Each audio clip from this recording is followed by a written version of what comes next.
काय दुर्दैव आहे शेतकऱ्याचं. कृषी मंत्रीच रमी खेळताना मीटिंग करतंय आणि काल विधानसभेत त्यांनी कर्जमाफीच्या बाबतीत समिती निगडित केली. शेतकऱ्यांच्या आत्महत्या होणार नाही याच्यासाठी काय उपाययोजना करू याच्यासाठी समिती गठीत करतंय. आणि आमचे कृषी मंत्री आता ही 8वी-9वी चूक असेल. यांच्याकडून काय अपेक्षा करायच्या? म्हणजे इकडे शेतकऱ्यांना सांगायचं आहे का तुम्ही दारू पिताय म्हणून लग्नात खर्च होते म्हणून तुमच्यावर कर्ज होतं, आणि आमचा कृषी मंत्रीच रमीत गुंग असन तर मग शेतकऱ्याचं भलं काय होईल? मी शाहूवाडीमध्ये आहे, प्रचंड जनावरांचा त्रास आहे, प्रचंड नुकसान आहे आणि बाजारीच्यामुळं प्रचंड आम्ही पाहतोय का पुरा शेतकरी संकटात आलेला आहे.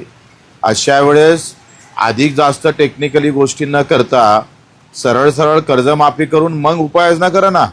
आता पहिले गरज आहे तो सलाईनवर लागला आहे, आयसीयूमध्ये आहे.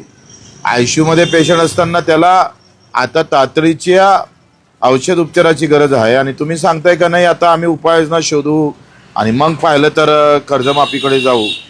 तर जेथपर्यंत कर्जमाफीची घोषणा होत नाही, तारीख निश्चित होत नाही, तोपर्यंत आंदोलन चालू राहील आणि 24 तारीख पुऱ्या महाराष्ट्रामध्ये प्रचंड ताकदीनं चक्काजाम होईल.